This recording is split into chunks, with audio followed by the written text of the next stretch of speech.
Ndabahaye mwiriwe mwese canke mwaramutse bivanye naho buri umwe aherereye banywanyi mudateba kubana natwe ngaha kuri mbonesha kuri mwe Rudende bashyikiriza amakuru atosoye abarebana n'umutekano politiki ubanye n'amakungu n'ubuzima bwa munsi bw'abanyagihugu.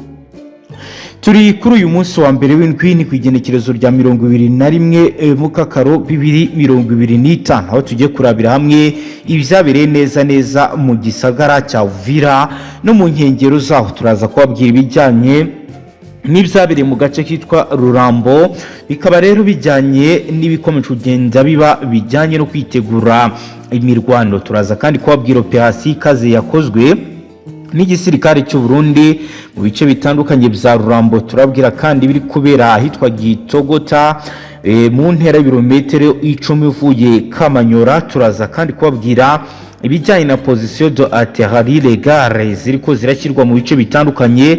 Turaza kandi kunyura kuri poste d'observation, tunyure kandi kuri cache de l'entraînement logistique ku misozi ya Rurambo. Turaza kandi kubabwira ibiri kubera kuri axe depuis Karambo ete Katogota. Turabwira kandi ibiri ko birabera kuri axe sud vie Lubanga Luvungi Change. Turaza kandi kubabwira kuri axe east aho bitangazwa abiri kubera Mutarure n'ahitwa Kamanyora.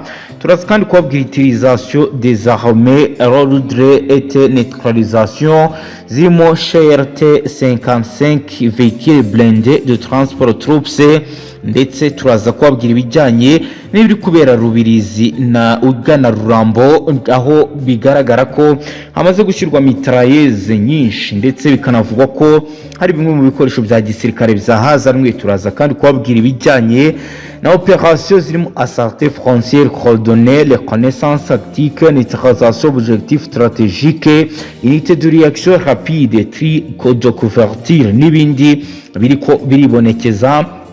Turaza kandi kubabwira amakuru akomeye yajyanye na poste de commandement mobile zashyizwe mu bice bitandukanye.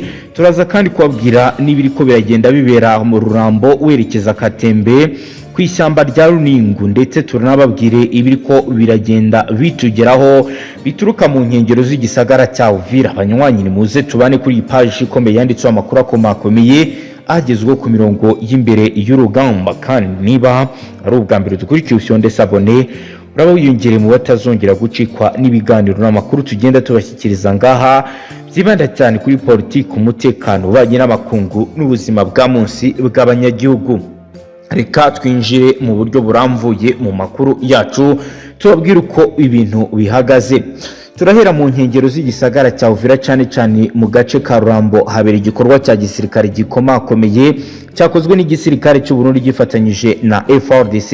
Iki gikorwa rero cyakozwe mu buryo bw'ubuyinga bwa drone bwo kurwanya inyeshyamba lutte anti-insurrectionnelle, aho FDNB yinjiye mu bibanza byitwa ca Rurambo banyuze muri Ikatogota na Kamanyura, mu gihe FARDC yazanye ibifaru bikomeje kuba bigaragaza imbaraga zikomeye nkuko biriko biragenda byibonekeza.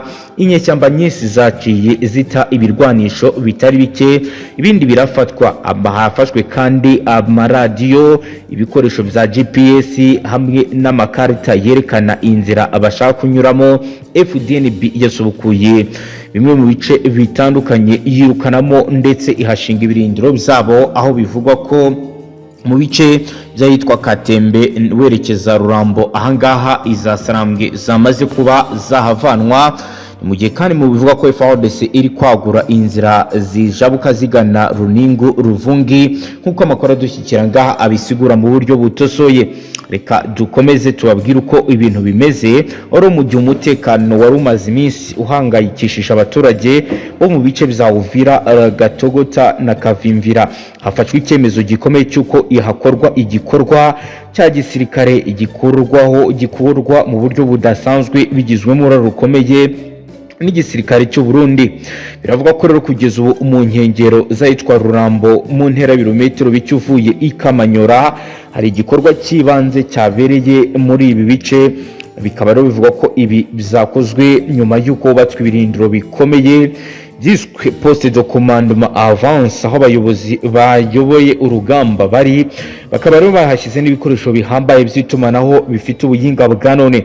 Hari kandi depot logistique, ububiko rw'intwaro ndetse n'ibiribwa. Hari kandi observation tactique, ahantu hakomeje kugenda hashyirwa ibikorwa bidasanzwe bigomba kwifashishwa mu rugamba, ndetse ibi bikaba bigomba gutanga umusaruro mu gihe gito. FDNB na FARDC bari gukoresha ubufatanye bwo ku rugamba mu buryo bwihuse kandi butunguranye. Biravugaho kuva ku igenekerezo rya 19 mu Kakaro 2025 ku isaha 12 za mu gitondo, ibice bitatu by'ingabo za FARDC ndetse na FDNB byongeye kubohora bimwe mu bice byari byarigaruwe n'izasambwe kuri axe ya Nord, igice cyo mu majyaruguru banyuze ahitwa Igatogota na Karambo, birukanamo ibirindiro bya Sarambwe byari bihari.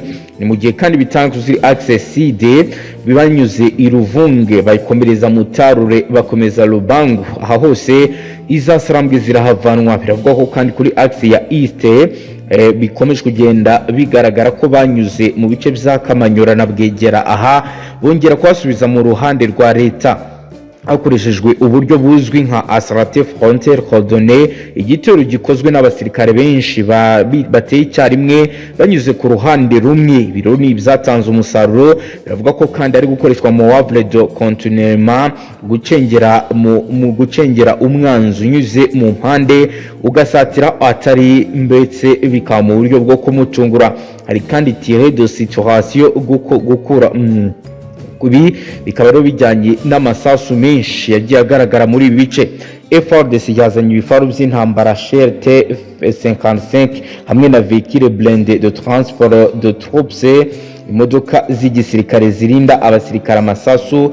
FDNB nayo yifashishije commando de RT, abasirikare b'imyitozo binjira mu bice mu misozi ya Rurambo bifashishije reconnaissance tactique, ubutasi bwo ku rugamba mu bikorwa byo kuba babasha kugera ku nsinzi mu buryo budasanzwe.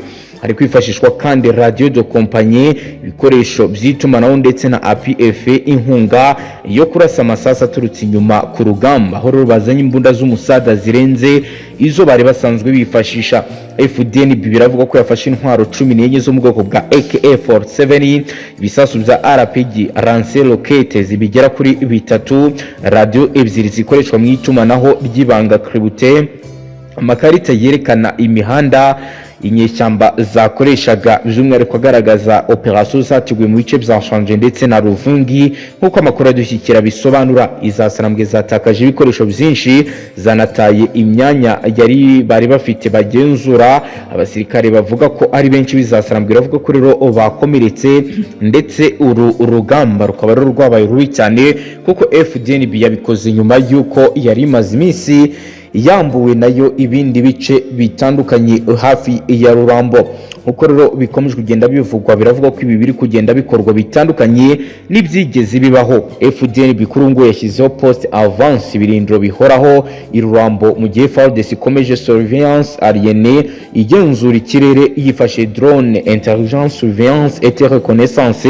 Hitezwe ko ibikorwa biza kuba bizatuma mu bice bya Runingu, Mutarure, Rubirizi ndetse no mu ishyamba rya Entobwe umutekano wongera kugaruka. Ijambo ryarungitswe mu rubuga rwa WhatsApp ruhuriramo intwazangabo z'u Burundi, umusirikare urongoye ibi bikorwa yagize ati: iki ni igikorwa kigamije kwerekana ko inyeshyamba ko igihugu kigomba gucungirwa umutekano, ndetse dufite ubushake bwo gukumira umutekano muke uterwa n'izi nyeshyamba muri bice. Twiteguye gukomeza gukorera hamwe n'inshuti zacu za FARDC kugeza igihe cyose amahoro azagaruka. Nubwo bimeze gutya rero, ntabwo ibintu byoroshye ku ruhande rwa politike. Leta iharanira intwaro rusange ya Kongo ikomeje kugenda ivugwaho inkuru zikomeye zijyanye n'ibyemeranyijwe i Doha bigomba kuzagaragara mu masezerano, ariko hagati aho si uko bimeze, kuko hari andi makuru avuga ko nyuma yo gushyira umukono ku itangazo ry'amahame hagati ya Kinshasa na AFC mu muhango wabereye i Doha muri Qatar ku igenekerezo rya 19 mu Kakaro 2025. uba amaso yose areba ishyirwa mu bikorwa ry'aya mahame. Muri iyi nzira kandi impande zombi zasinyanye bikaba rero bivuga ko bitabireba bonyine, kuko rero zizagenda zungukira no mu nkunga mpuzamahanga, harimo MONUSCO. Rero ubutumwa bwa Loni bwo kugarura amahoro muri Congo, ubwo AFC na M23 AFC yaganiraga na Kinshasa, bari bamaze gushyira umukono ku nyandiko y'amasezerano. Umujyanama mukuru wa Perezida Donald Trump wa Leta Zunze Ubumwe za Amerika ushinzwe ibibazo bya Afurika Mossad Bourdius yongeye gushimangira uruhare rukomeye rw'umuryango mpuzamahanga, by'umwihariko urwa MONUSCO mu ishyirwa mu bikorwa ry'ibi byemezo. Ni mu gihe rero ubu butumwa bwakunze kugaragara mu bikorwa birwanyiza Sambwe bwifatanyije n'ihuriro ry'ingabo za leta ya Kinshasa ndetse n'uriya mutwe umaze igihe kinini ufata MONUSCO nk'ingabo zagiye zibogamira ku ruhande rw'igisirikare cya Congo. Imbanziriza mushinga y'amahame yashyiriweho umukono i Doha muri Qatar, akaba rero ari amahame asaga umurongo w'uko ubu butumwa bwa MONUSCO buzagira uruhare rwihariye mu gushyigikira amasezerano yo kurengera abasivili, korohereza ishyirwa mu bikorwa yo guhagarika imirwano no kugira uruhare mu kugenzura uko ibi bishyirwa mu bikorwa. Icyakora kugeza ubu ngubu twitegereje neza, urasanga uburyo bwo kubungabunga amahoro mu turere tugenzurwa na AFC bukiri buke cyane nk'uko bizibonekeza. Radio mpuzamahanga y'Abafaransa, Radio Internationale France RFI, iravuga ko hari amasoko y'inkuru yagiye avuga kuri AFC asaba ko ari uko MONUSCO yajya yishyura buri kwezi fagitire y'amashanyarazi angana n'ibihumbi byinshi by'amadolari. Indi ngorane ikomeye ni uburyo bw'ubufatanye, dore ko AFC ikomeje kuba itsinda ryafatiwe ibihano na Loni, kandi MONUSCO yahawe inshingano zo kuba yayirwanya.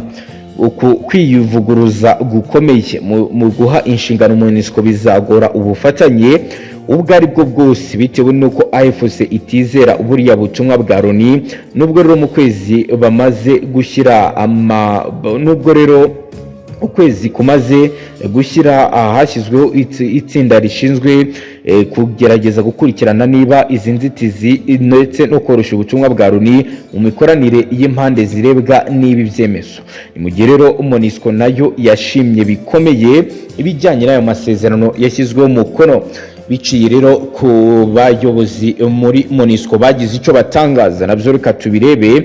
Ubutumwa bw'umuryango w'abibumbye bushinzwe kubungabunga amahoro muri leta iharanira intwaro rusange ya Congo bwashimye ishyirwaho umukono ry'itangazo ry'amahame hagati ya guverinoma ya Congo n'ihuriro AFC ryashyizweho umukono ku wa gatandatu ku igenekerezo rya 19 mu Kakaro 2025. Nk'uko MONUSCO ibivuga, aya masezerano aragaragaza intambwe y'ingenzi iganisha ku mahoro arambye mu buseruko bw'iki gihugu. Ubutumwa bw'umuryango w'abibumbye bwonaboneyeho gusaba impande zose kubahiriza ibyo ziyemeje gukora nta buryarya, gushyira imbere uburenganzira bwa muntu, umutekano, ibyo abaturage bifuza. Mu itangazo ryashyizwe ahagaragara ku wa gatandatu nimugoroba, Bruno Lemarcus, intumwa yihariye yungirije umunyamabanga mukuru w'umuryango w'abibumbye akaba n'umuyobozi w'agateganyo wa MONUSCO, yatangaje ko iri tangazo ryerekana ubushake bw'impande zombi bwo gukoresha inzira y'amahoro mu gushyiraho agahenge no gushyiraho uburyo buhuriweho bwo gukurikirana ishyirwa mu bikorwa ry'aya masezerano. MONUSCO iravuga ko ikomeje gukangurira ibyimazeyo abashyigikira amahoro, ubwiyunge no guharanira umutekano muri Congo, ubufatanye n'ubuyobozi bw'ibihugu ndetse n'abafatanyabikorwa bo mu karere ndetse n'amahanga hakurikijwe inshingano zayo. Uko rero bizagiye byibonekeza, ibi rero akaba ari ibintu bigomba kuba bizakorwa kandi bikaba bizatanga umusaruro mu gihe gito. Nkuko rero bikomeje kugenda bigaragara, hari andi makuru akomeye ari guturuka i Kinshasa, nayo reka tuyababwire. aho rero Vital Kamerhe uyoboye inteko nshingamategeko ya Repubulika Iharanira Demokarasi ya Kongo yavuzwe mu bantu bashaka guhitana Perezida Tshisekedi. Mu minsi mike ishize muri Leta Iharanira Intwaro Rusange ya Kongo hatawe muri yombi bamwe mu bayobozi barimo General Christian Chiwewe wahoze ari umugaba mukuru w'ingabo z'iki gihugu, akaba kuri ubu yari umujyanama mukuru wa Perezida Tshisekedi mu bijyanye n'igisirikare. Undi wafashwe ni uwari ukuriye ibikorwa bya gisirikare mu biro bikuru bya Perezida Tshisekedi ndetse n'abandi basirikare bakuru, aho bose bakurikiranyweho gutegura kwica umukuru w'igihugu nyuma y'itabwa muri yombi ry'abahongeye kuvugwa na Vital Kamerhe ko yari ari muri uwo mugambi wo guhitana umukuru w'igihugu. Ni amakuru akomeza avuga ko byashyizwe hanze na General Chiwewe ufunzwe n'urwego rushinzwe umutekano kwa Perezida Tshisekedi. Nk'uko rero bivugwa ngo nuko Chiwewe yagize ati, kubera umutima nama wanjye nk'umukozi w'Imana ndashaka kuvuga ukuri kose. Perezida w'inteko nshingamategeko ariwe Vital Kamerhe azi neza iby'uyu mugambi wacuzwe wo kwivugana umukuru w'igihugu. Kimwe cyo kugeza ubu Vital Kamerhe ntaratabwa muri yombi nk'uko byakorewe Chiwewe na bagenzi be bafunzwe, ariko ibimuvugwaho byongeye kuzana umwuka mubi hagati y'abayobozi bakuru b'igihugu ndetse n'ahazaza h'iki gihugu.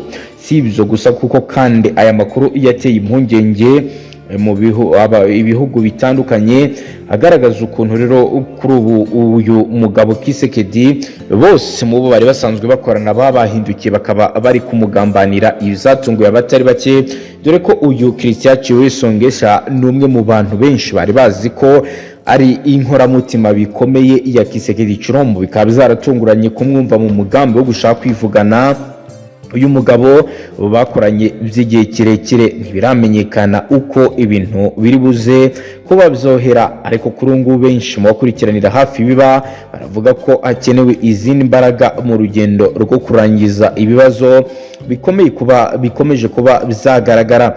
Mu makuru ari kuvugwa mu makungu turabwira ko abantu 73 bapfiriye muri Gaza. Minisiteri y'ubuzima muri Gaza yatangaje ko ibitero bya Israel byahitanye abantu 73 biganjemo abari bagiye gufata imfashanyo z'ibiribwa. Minisiteri y'ubuzima yavuze ko ingabo za Israel zarashe abantu bari bategereje amakamyo ya Loni yaratwaye imfashanyo yagombaga kugera mu majyaruguru ya Gaza. Imibare iragaragaza ko abantu nibura 37 biciwe mu majyaruguru ya Gaza, mu gihe 6 biciwe muri Khan Yunis. Ni mu gihe rero Loni yatangaje ko amakamyo yayo 25 yaratwaye imfashanyo yamaze gusuzumwa ku mupaka, abasanga bategerejwe n'abantu benshi bashonje. Ku rundi ruhande ingabo za Israel zavuze ko zarashe zigamije kuburira abantu no kwirukana umwanzi. Ingabo za Israel zivuga ko imijyi yahitwa Beit Lahiya, Jabala ndetse na Beit Hono ari ibice birimo intambara, bityo abayirimo bakwiye kwitonda bakirinda kugendagenda muri aka gace. Bimaze iminsi bivugwa ko Gaza iri mu inzara ikomeye, ese bamwe badatinya kuvuga ko ishobora guhitana ubuzima bw'abatari bake. Andi makuru akomeje kugenda agaragara nuko rero Papa yasabye ko intambara yo muri Gaza ihagarara zako kanya. Bimeze gute? Ni umushumba wa Kiliziya Gatolika ku isi Papa Leon wa 10 Papa Leon yanenze Israel ikomeje kugaba igitero muri Gaza gihitana abantu benshi biganjemo abasivili. Yabivuze nyuma y'aho ingabo za Israel zigabye igitero gikomeye muri Gaza byasize Kiliziya Gatolika imwe rukumbi iba muri ako gace yangijwe bikomeye. Israel yatangaje ko ibizabaye ari impanuka uko atari ibyo yari yagambiriye zo kwangiza Kiliziya. Ku igenekerezo rya 20 Mukakaro 2025 nibwo Papa Leon wa 16 yari yasoje isengesho ry'indamutso ya marayika rizwi nka Angelos. Yasabye ko iyi ntambara hagati ya Israel n'umutwe wa Hamas iri kubera muri Gaza ikwiye guhagarara kuko imaze kugwamo abantu benshi. Ati nongeye gusaba ko intambara ihagarara kugira ngo amahoro yongere agaruke muri aka gace. Papa Leon yagaragaje ko yababajwe n'ibitero Israel iheruka kugaba muri Gaza byangije bikomeye Kiliziya Gatolika imwe rukumbi iri muri Gaza. Ibyo bitero byasize abantu batatu bahasize ubuzima, abandi benshi barakomereka harimo n'umupadiri waho. Ku rundi ruhande Israel iravuga ko iri gukora iperereza ngo irebe icyateye iyi Kiliziya kwangirika, ndetse ku igenekerezo rya 18 Mukakaro 2025 Minisitiri w'Intebe w'iki gihugu Benjamin Netanyahu yamaze igihe ari kuvugana na Papa amusaba imbabazi ku bizabaye. Dukomeje n'aya makuru avugwa mu makungu, turababwira ko Korea y'Epfo umwuzure umaze guhitana abantu 14. Umwuzure w'inkangu byibasiye Korea y'Epfo bimaze guhitana abantu 14, abandi 12 baracyari gushakishwa n'inzego zishinzwe gutanga ubutabazi bwihutirwa. Zikaba rero ari ibintu bikomeje kugenda byitabagaho. Umwuzure n'inkangu byatewe n'imvura nyinshi yaguye muri icyo gihugu mu minsi ishize, ituma imigezi yuzura, ubutaka bworoshye buratenguka, cyane cyane mu gace kahitwa Gyeongpoyengo. Uretse abantu bitabye Imana, hari umubare munini w'abakomeretse nubwo utaramenyekane, cyane ko ibikorwa by'ubutabazi kuri ubu ngubu bigikomeje, ndetse hakaba hari n'ibice bikomeje kugenda bigaragara ko bigoranye. Ni nuko dusoje amakuru yacu. Niba ari ubwa mbere dukurikiye ucyonde sabone wiyongere mu batazongera gucikwa n'amakuru ndetse n'ibiganiro byibanda cyane kuri politiki, umutekano, ububanyi n'amakungu ndetse n'ubuzima bwa munsi bw'abanyagihugu. Hasta la vista.